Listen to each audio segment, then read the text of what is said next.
परवलय के व्यापक समीकरण के रूप में लेंगे तो वो या तो होता है एक्स स्क्वायर बराबर या फिर वाई स्क्वायर बराबर। अब यहाँ तुम्हें एक्स स्क्वायर बराबर दिख रहा है, वाई स्क्वायर तो दिख नहीं रहा, तो हम इसे एक्स स्क्वायर का होल स्क्वायर, सिर्फ एक्स स्क्वायर हो नहीं सकता, 5 भी दिया है, ये भी दिया है, तो होल स्क्वायर बना लेंगे। ठीक है, क्वेश्चन क्या कह रहा है, हमें एक परवलय का समीकरण दिया है, हमें क्या निकालना है, उसका शीर्ष निकालना है, नामी निकालना है, अक्ष निकालना है, नियता निकालना है और नाम, तो लगभग समय का सूत्र निकालना है। अब हमने जो फॉर्मूले पढ़े हैं, सूत्र पढ़े हैं, वो काय के पढ़े हैं, जब परवलय का व्यापक समीकरण, तो व्यापक समीकरण क्या होता है, वाई स्क्वायर बराबर 4ax या फिर एक्स स्क्वायर बराबर 4ay,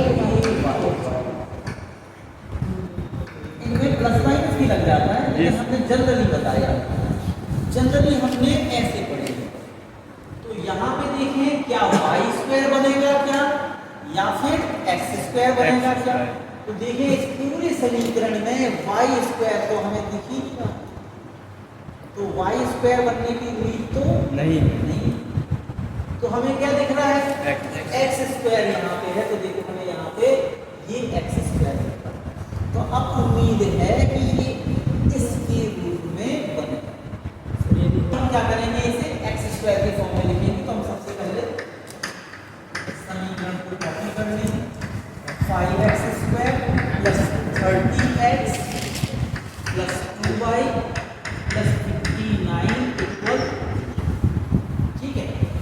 अब आप चाहें तो 5 का पूरे में भाग देंगे, ये भी आप कर सकते हैं, तो हमें यहाँ पे सिंपल मिल जाएगा, तो हम 5 का भाग देंगे तो ये x square 5x square upon 5 हो जाएगा प्लस 30x अपॉन 5 हो जाएगा प्लस 2y अपॉन 5 हो जाएगा, 59 अपॉन 5 हो जाएगा बराबर 0 अपॉन 5 भी हो रहा है, वो 0, तो ये 5 से 5 कट गया और ये 6, ठीक है। यहाँ पे कुछ कर, अब देखिए ये बचा आपका x square plus 6x plus 2y upon 5 plus 59 upon 5 equal 0।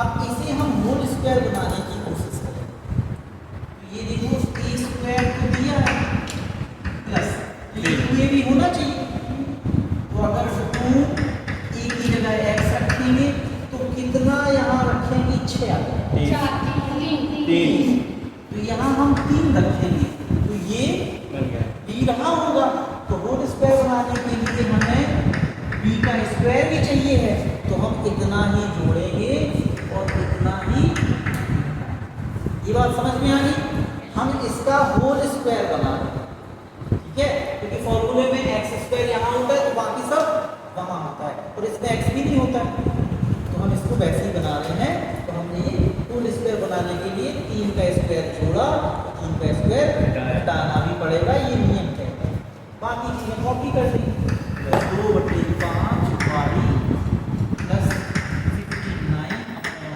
5,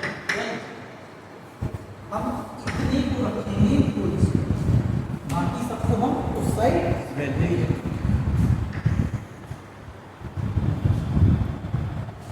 ये हो गया x प्लस 3 का होल स्क्वायर, ठीक है, और ये होगा 3 का स्क्वायर यानी 9, उस तरफ भेजेंगे सुखाई में जाएगा प्लस में, ये जाएगा माइनस 2/5 और ये जाएगा माइनस में 59 अपॉन 5, ठीक है।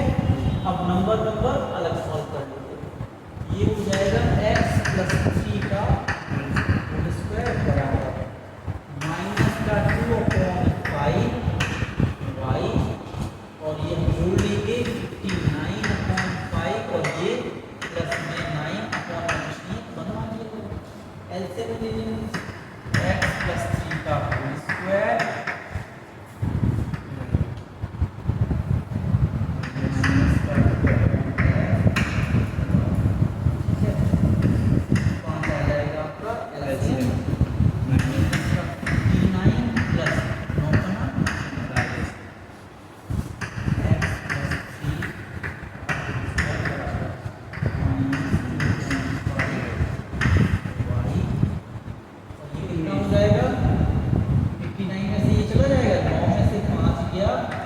का बचेगा, कितना आएगा 4 और 5 में से 4 गए 1। चलो ध्यान दें सब लोग, इधर ध्यान दें, तो चेक कर लेंगे, है ना। हमने जो दिए गए परवलय का फॉर्मूला था उसे मॉडिफाइड कर लिया था, ठीक है।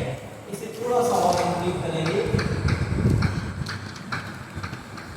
हम इसमें से 2y5 कॉमन ले लेंगे, कितना बचेगा यहाँ y प्लस यहाँ हो सकते, ठीक है। अब ये कंप्लीटली उसी फॉर्म में आ गया है जिस फॉर्म में हमें क्या दिया रहता है, परवलय का व्यापक समीकरण। कैसे? हम इसको कैपिटल लिख रहे हैं, स्मॉल x यहाँ पे लिखे हुए हैं, तो हम क्या कर रहे हैं, कैपिटल लिख ले रहे हैं ताकि हमारे x और उसके x अलग अलग बने। माइनस का है तो माइनस का रहा होगा 4a। हमें दिए गए समीकरण को हमने व्यापक रूप में बदल दिया, ठीक है। अब शुरुआत करनी है हमें अपने दिए गए फॉर्मूलों से, को कन्वर्ट करते जाना है अपने समीकरण। जैसे जब ये समीकरण दिया होता था तो आपके सी क्या होते थे, क्या होते थे सी? 0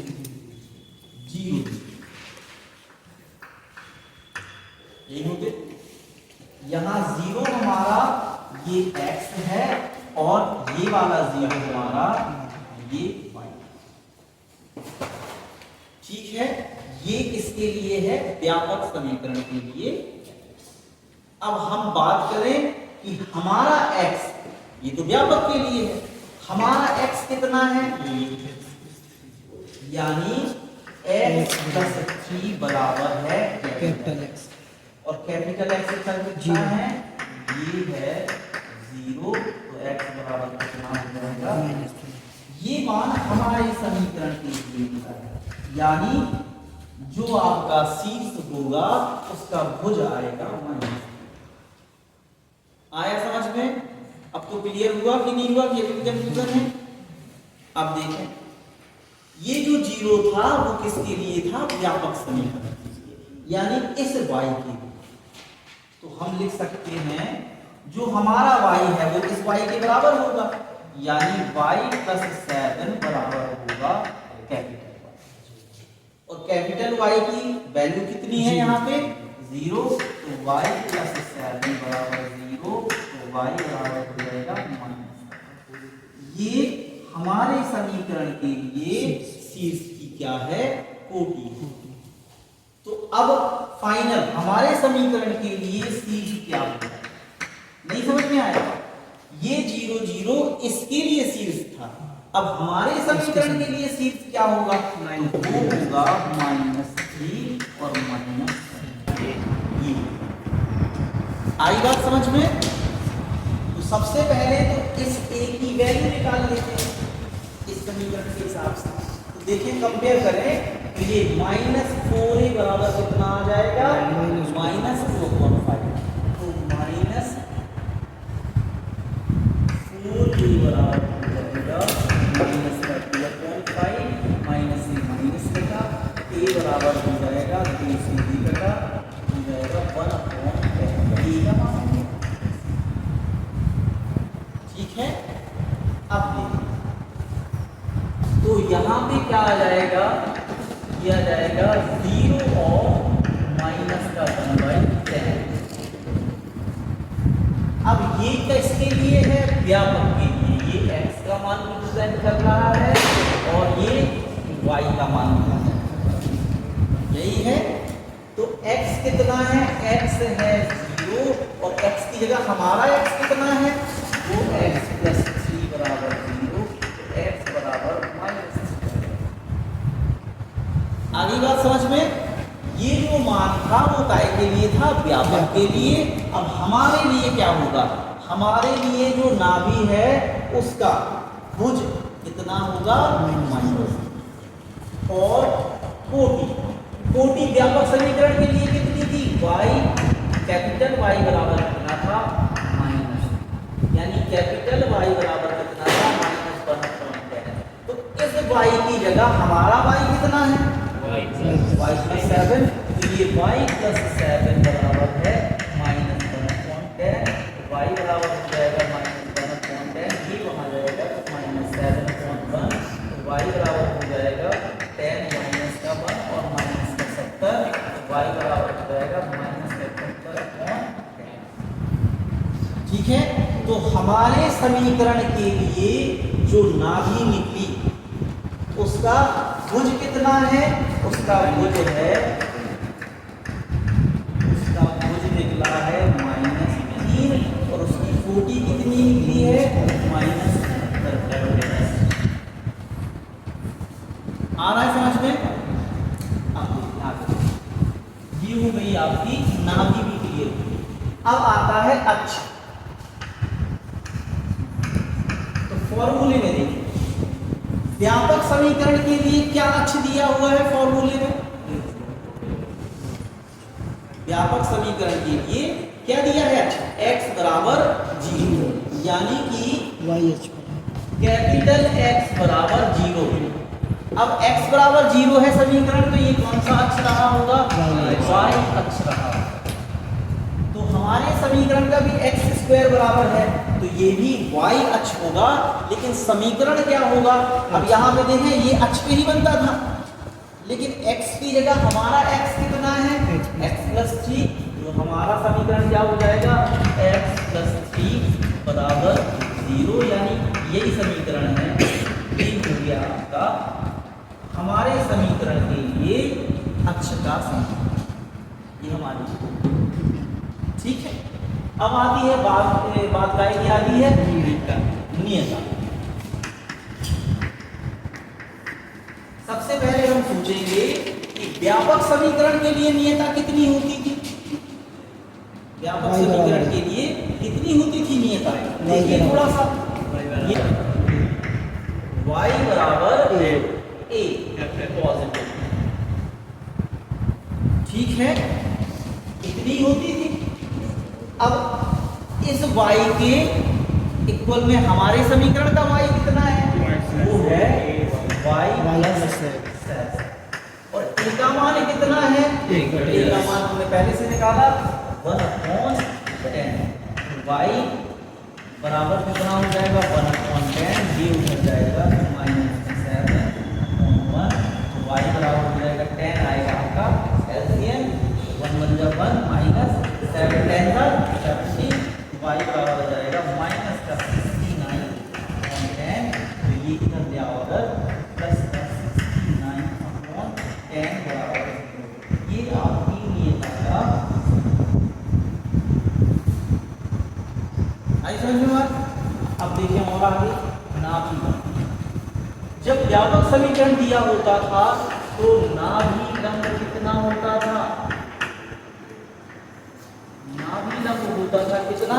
4a, ये होता था। ठीक है, अब यहाँ पे a कितना है? हमारे समीकरण के लिए a कितना है? ये है 4 × 1/10, कितना हो जाएगा? कट जाएगा, बैलेंस काट देंगे, तो 2 × 4 = 10, तो आ जाएगा 2। ये आपका नाभि। आया समझ में? नहीं आया? हमें एक तरफ व्यापक के समीकरण लिखने, फॉर्मूले लिखने हैं, और दूसरी तरफ हमें कन्वर्ट करना है अपने समीकरण, बस ये ध्यान दें। ठीक है, कि ये तो होता था व्यापक के लिए, अब हमारे समीकरण में इसकी जगह क्या दी है, तो वो रियल वैल्यू क्या है।